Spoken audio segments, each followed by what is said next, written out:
अस्सलामु अलैकुम व रहमतुल्लाहि व बरकातुहू।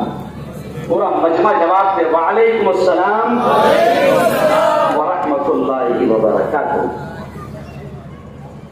अऊज़ु बिल्लाहि मिनश शैतानिर रजीम। बिस्मिल्लाहिर रहमानिर रहीम।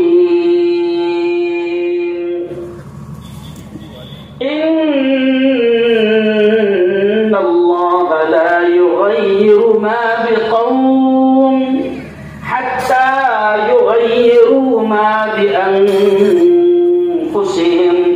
सदक़ल्लाहुल अज़ीम। दिल बदल सकते हैं, दिल बदल सकते हैं, जज्बात बदल सकते हैं,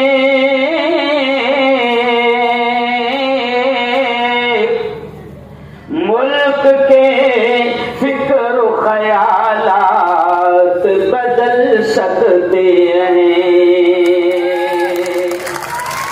दौर मौजूद के दिन रात बदल सकते हैं,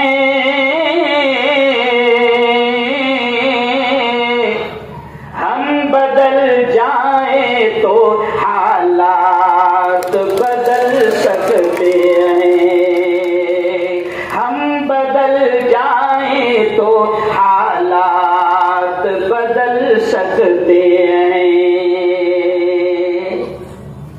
आज की बहुत ही पवित्र सभा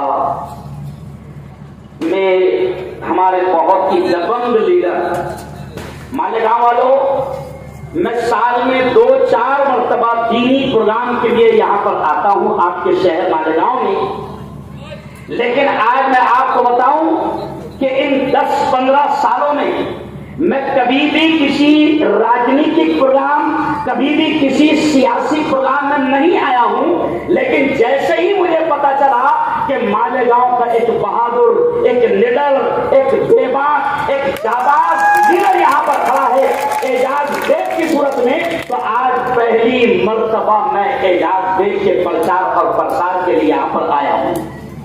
मेरे पास वक्त कम है, सिर्फ 20 मिनट है, तो हम 20 मिनट में चलो 20-20 खेल लेते हैं।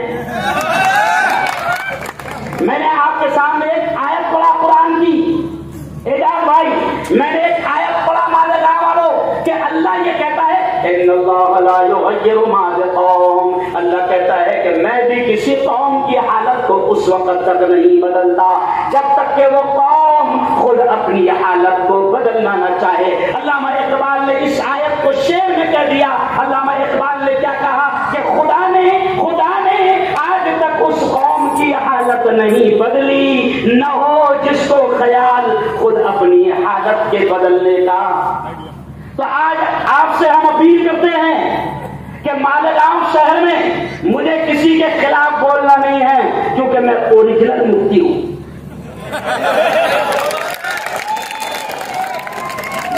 मेरा इस्लाम किसी की जात पर की तो उछालने की इजाजत नहीं देता। आज मैं आपके शहर में देख रहा हूं, मुझे शर्म आती है कि आज आपके शहर में मुसलमान एक दूसरे की जात पर हमला कर रहे हैं। आप मालेगांव वालों ये फैसला करो, क्या आपको आपके बच्चों को बेवड़ा बनाना है? अरे बोलो ना, नहीं। आप फैसला करो, क्या आपके बच्चों को आपको बंदूक चलाने वाला मवाली और गुंडा बनाना है? नहीं, आपको फैसला करना है। इसलिए आज मैं आपसे कहता हूं कि अल्लाह भी ये कहता है कि मैं भी किसी कौम की हालत को उस वक्त तक नहीं बदलता जब तक कि वो कौम खुद अपनी हालत को बदलना न चाहे। मालेगांव वालों, आज भारत की सबसे बड़ी party national party Congress party ने अगर एजाज बेग को चुना है तो कोई तो बात है।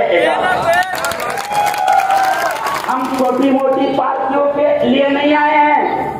एक शख्स मुझे मिले पर्चा भरते वक्त, मुझे देखकर वो बिल्कुल शॉक हो गए और मुझसे कहने के मुफ्ती साहब कैसे आए हो? मैंने कहा कि हाथ ही हालात को बदलेगा, पंजे का प्रचार करने के लिए आया। मैंने कहा तुम अब कौन सी नई पार्टी में है, क्योंकि हर 5 साल के बाद में तुम पार्टियां बदलते कौन सी नई पार्टी में हैं? तो एजाज भाई वो कहते हैं कि मैं इस्लाम पार्टी में हूं। तो मैंने कहा इस्लाम पार्टी कौन सी? अजीत पवार के हाथ में जो है वो पार्टी नहीं समझा। यानी आपने इस्लाम को भी किसके हाथ में दे दिया? अजीत पवार के हाथ में दे दिया। ओ यारो, मेरे पास शहर के लोकल मुद्दे बयान करने का वक्त नहीं है। सिर्फ आओ, मैं खुलकर एक बात कहता हूं कि आप और हम सब मुसलमान हैं। मुझे दोनों हाथ उठाकर बताना कि आप तमाम नबी से सच्चा इश्क करते हैं। माशाअल्लाह, हम नबी से सच्चा इश्क करते हैं। हम कहते हैं लब्बैक या रसूल अल्लाह। हम कहते हैं मेरे माँ बाप आप पर कुर्बान या रसूल अल्लाह। हम कहते हैं मेरी औलाद आप पर कुर्बान या रसूल अल्लाह। हम कहते हैं मेरा सब कुछ कुर्बान आप पर है रसूल अल्लाह। लेकिन आप देखो कि इस वक्त महाराष्ट्र की शिंदे सरकार, फडणवीस सरकार, बीजेपी की सरकार, अजीत पवार की सरकार, वो सरकार खुलकर ये कहती है एजाज भाई, वो सरकार ये कहती है कि जिस शैतान ने, जिस खबीस ने, जिस मरदूद ने मेरे नबी की शान में गुस्ताखी किया, वो खबीस रामगिरी महाराष्ट्र की सरकार कहती है, अजीत पवार की सरकार कहती है, शिंदे की सरकार कहती है, फडणवीस की सरकार कहती है कि महाराष्ट्र से बाल को भी धक्का लगने नहीं देंगे। तो अब बताओ, जो लोग ऐसी सरकार के हाथ में है, मेरी एक वीडियो आपने देखा होगा, मैंने खुलकर कहा था एजाज भाई, मैंने खुलकर कहा था कि जो अजीत पवार के साथ है वो रामगिरी के साथ है। यहां बजाओ तालियां। जो जोर से बोलना, जो अजीत पवार के साथ है वो जोर से बोलो, जो अजीत पवार के साथ है वो रामगिरी के साथ है। जो फडणवीस के साथ है वो रामगिरी के साथ है। जो शिंदे के साथ है वो रामगिरी के साथ है। और सुन लो जितने भी लोग यहाँ पर खड़े हुए हैं, आप उन तमाम को जानते हैं। लेकिन एक आदमी तो ऐसा है कि जो अभी करोड़ों रुपए का पावर दिखा रहा है, आरिफ कमर साहब, वो पूरा के पूरा पावर करोड़ों रुपए का अजीत पवार का है। विक्रामत उनको दिखा देना कि गुस्ताख रसूल को हम किसी भी हाल में माफ करेंगे। जोर से बोलो, गुस्ताख रसूल को हम किसी भी हाल में माफ करेंगे नहीं। और सुन लो, मालेगांव की आवाम पढ़ी लिखी है, मालेगांव वाले जाहिल नहीं है, मालेगांव वाले जानते हैं कि अजीत पवार के साथ में कौन है। मुझे नहीं मालूम भाई, मैं तो यहाँ का नहीं हूं, तुम ही बोलो कौन है अजीत पवार के साथ। अरे जोर से बोलो, अरे अजीत पवार का आदमी कौन है? मुझे नहीं मालूम, जोर से बोलो। बस, तो जो अजीत पवार का आदमी है वो रामगिरी का आदमी है।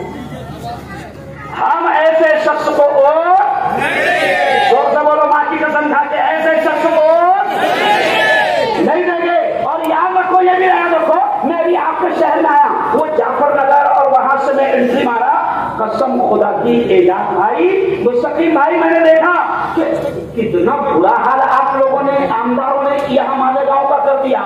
अरे वो समृद्धि हाईवे, ये जुमला सुन ला, वो समृद्धि हाईवे 600 किलोमीटर का बन गया, उसके साथ में इस पुल का उद्घाटन हुआ था, ये 3 किलोमीटर का अभी तक नहीं बन पाया। समझ गया बेचारा, तो ये लूट मार कर रहे हैं। अगर आपको सुनो, और अगला जुमला सुनो, आपको मुल्क से, ये जुमले पर ध्यान देना, आपको मुल्क से जालिम सरकार को हटाना है कि नहीं हटाना है? आपको मुल्क से कातिल सरकार को हटाना है कि नहीं हटाना है? आपको मुल्क से मुसलमानों की दुश्मन सरकार को हटाना है कि नहीं हटाना है? आपको मुल्क से गरीबों की दुश्मन और किसानों की दुश्मन सरकार को हटाना है कि नहीं हटाना है? हटाना है। तो वो है मोदी सरकार। और सुनो मुसलमानों, लोकसभा में तुमने 4 महीने पहले बड़ी अक्लमंदी से काम किया। लोकसभा में तुमने बड़ी अक्लमंदी से काम किया, उसका नतीजा क्या निकला कि जो मोदी कहता था 400 पार हो जाऊंगा, 240 पे अटक गया, तो अब वक्फ बिल पास नहीं कर पा रहा, हमसे पूछ रहा। क्यों पूछ रहा? क्योंकि आपने होशियारी का सबूत दिया, आपने इत्तेहाद का सबूत दिया, आपने एकता का सबूत दिया। आप बहके नहीं, आप भटके नहीं, आप बिके नहीं, आपने 4 महीने पहले एकता का सबूत दिया। तो नरेंद्र मोदी बीजेपी की जालिम सरकार 240 पे रुक गई तो ताकत खत्म हो गई। अब एक तरफ से नीतीश बाबू है, एक तरफ से चंद्रबाबू नायडू है, यानी बेचारा मोदी दोनों तरफ सहारे से खड़ा है। अब नीतीश कुमार को बेचारा पलटू राम में कब तक जाएगा भरोसा नहीं है। तो ये मोदी सरकार को आपने लोकसभा में हराया। मैं आपसे कहता हूं मुफ्ती हारून नबी, मैं आपसे कहता हूं अगर आपने महाराष्ट्र से इसको साफ कर दिया, अल्लाह की कसम मुल्क बच जाएगा।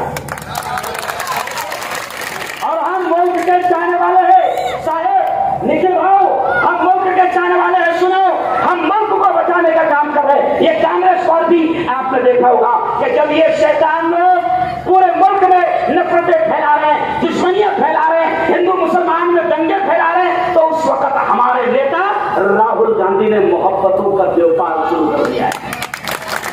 हमारा राहुल गांधी, हमारा नेता, हमारी पार्टी मोहब्बत, एकता, अमन, शांति और सद्भावना का पैगाम दे रही है। अगर आपको, मैं तो मेरे हिंदू भाइयों से भी कहता हूं, मैं तो मेरे जैन भाइयों से भी कहता हूं, मैं तो मेरे बौद्ध भाइयों से भी कहता हूं, मैं तो मेरे दलित भाइयों से भी कहता हूं कि अगर देश में अमन, शांति, सुकून लाना है और देश को तरक्की में पहुंचाना है तो मोदी को हटाओ। बोलो जोर से, मोदी को। देखो मैं नारा लगाऊंगा, आपने बोलना देश बचाओ। मोदी हटाओ, जोर से बोलो, मोदी हटाओ, मोदी हटाओ। तो मोदी को हटाने का काम ये अपने आसिफ बाबा थोड़ी करेंगे। मोदी को हटाने का काम अपने इमाम साहब, अरे बोलो, अरे मोदी को हटाने का काम, मुल्क से दुश्मनी, नफरत, दंगे, फसाद को खत्म करने का काम अगर कोई कर सकता है तो वो सिर्फ कांग्रेस कर सकती है। और कांग्रेस ने एजाज बेग को आपसे मालेगांव शहर से उम्मीदवार बनाया है। कांग्रेस ने एजाज बेग को, और एजाज बेग साहब लगाइए, आप आइए लगाइए। ये देखिए जहां तक निगाह जा रही है, सुनो सुनो, जहां तक निगाह जा रही है एजाज भाई, वो आई हुई है। और ये सब बगैर पैसों की है। कैसी है?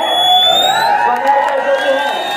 आपने किसी को बोतल तो नहीं लेना, आपने भी आते आते किसी को पुलाव खिलाया गया नहीं ना? कुछ पुलाव नहीं खाए फिर भी तुम्हारे जलसे में आ गए, बोतल नहीं लिए फिर भी तुम्हारे जलसे में आ गए। इसका मतलब एजाज बेग को जिताना है कौन? इंशाअल्लाह बोलो, एजाज बेग को जिताना है। और अब आखिरी बात सुन लो, आखिरी बात सुन लो, बहुत काम की बात मैं कह रहा हूं कि एजाज बेग मैंने आज दिन भर साथ रहा, मैं एजाज बेग साहब के साथ रहा। मैंने देखा एक दबंग लीडर है, डरते नहीं,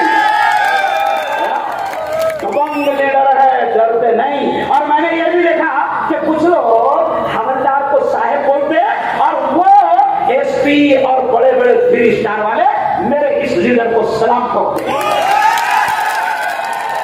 दबंग लीडर है वो। मालेगांव वालों ये भी याद रखना, आपको याद होगा 2023 नवंबर का महीना, आपको याद होगा। अरे याद है ना? अरे बोलो याद है? नवंबर के महीने में किसने फंसाया था, याद है? अरे बोलो जोर से भाई, याद है? हम भूलेंगे नहीं। किसने मुखबिरी किया था, याद है? अरे बोलो, याद है? किसने दलाली किया था, याद है? याद है? तो अब भूलना मत, 20 नवंबर को भूलना मत। अच्छा एक बात एजाज भाई और साफ कर देता हूं, मैं मालेगांव आ रहा था तो मुझे 2-3 हिंदू दोस्तों ने कहा, ओ मुफ्ती साहब तुम वहां जा रहे, हलक फाड़ेंगे, लोगों को समझाएंगे। कहां जा रहे? मालेगांव में। मैंने कहा मालेगांव जा रहा हूं। ताकि मुफ्ती साहब ज्यादा हलक मत खाना, चांद रात आएंगी 500 में भी जाएंगी। चांद रात समझते? अरे बोलो ना, तो 19 तारीख को रात में चांद रात, तो कहा कि 4 रात में 500 में भी जगह। ओ यारो, ये जुमला हंसी का नहीं है एजाज बेग साहब, ये जुमला मुसलमानों के मुंह पर एक तमाचा है। ये जुमला मुसलमानों के मुंह पर एक तमाचा है। यानी ये खबीस क्या सोच रहे हैं कि कोई टेंशन नहीं, 19 तारीख को हम तिजोरी, अरे बोलो, खोल लेंगे, है ना? अपना हराम का खजाना, अरे बोलो, लुटा देंगे। पुलाव, अरे बोलो, पुलाव खिला देंगे। अब सुनो, आखिरी बात करके बात खत्म करूंगा। अगर आप 500 रुपए में बिकते हैं, ये जुमला सुनो जुनैद साहब, अगर आप 500 रुपए में बिकते हैं तो सुनो, मैं मुफ्ती हारून, मैं 50 किलो का हूं। कितने किलो का? 50 किलो का। अगर मैं 500 में बिका तो क्या किलो गया?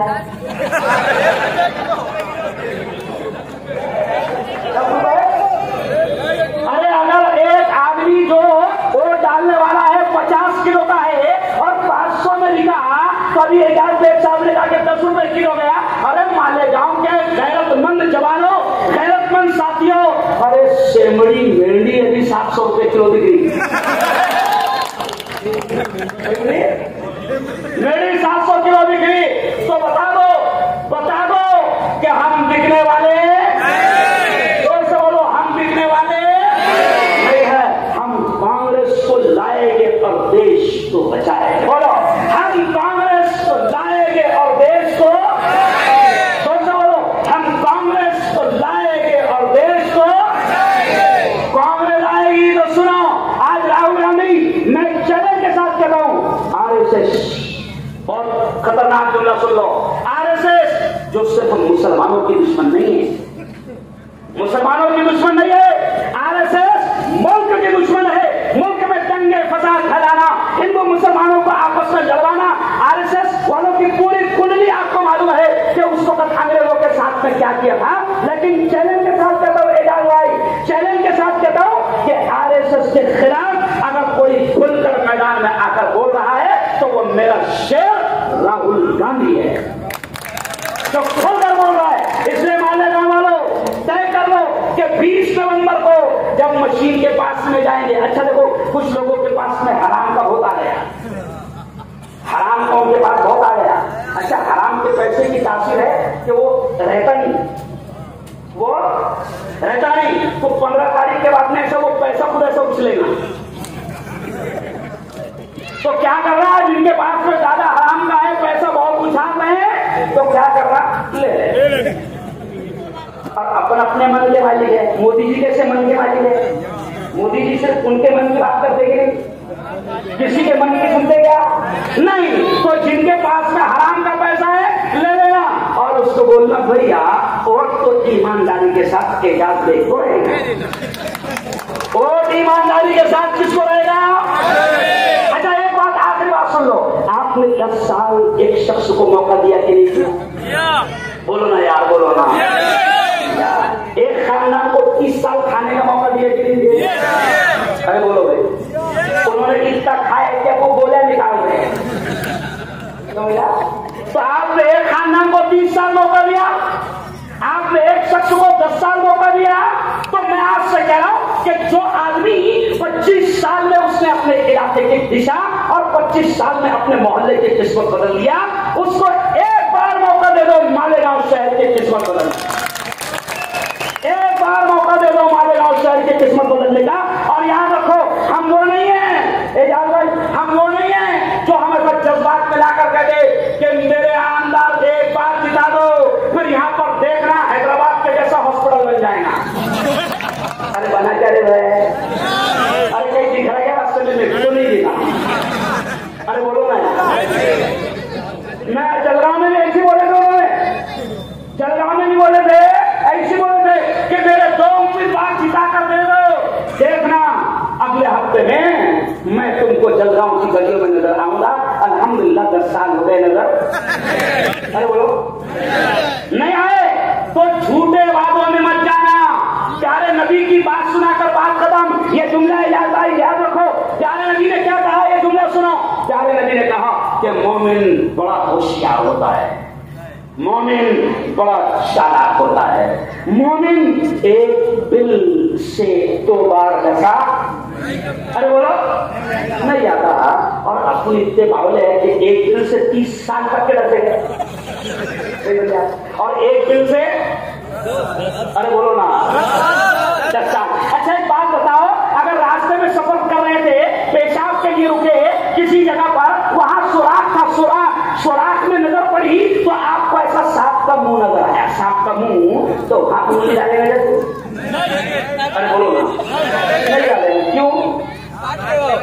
वो वहां सांप है, इसलिए नबी ने कहा कि मोमिन होशियार होता है, एक बार एक बिल से 2 बार नशा नहीं जाता। तो आपने एक खानदान को 30 साल तक कोट दिया, एक खानदान को आपने 10 साल तक कोट दिया। मैं आपसे कहता हूं, मैं मुफ्ती हारून नदवी आपसे कहता हूं कि एक बार एजाज भाई आइया, एक बार सिर्फ ये दबंग लीडर जो हर वक्त तुम्हारे साथ रहता है, एक बार एजाज को मौका दे दो, इंशाअल्लाह हम आपके साथ रहेंगे और आपके जितने डिमांड है, आपकी जितनी मांगे हैं, हर एजाज बेग से पूरी कराएंगे। बहुत बहुत शुक्रिया, बहुत बहुत धन्यवाद। ये थे मुफ्ती हारून नदवी साहब। 72 ग्रुप के सदर शफीक पहलवान जो एजाज बेग साहब का इस्तेमाल करेंगे। इसी तरह 72 ग्रुप के नायब सदर सलीम मुल्ला साहब ये मुफ्ती हारून नदवी साहब का इस्तेमाल करेंगे।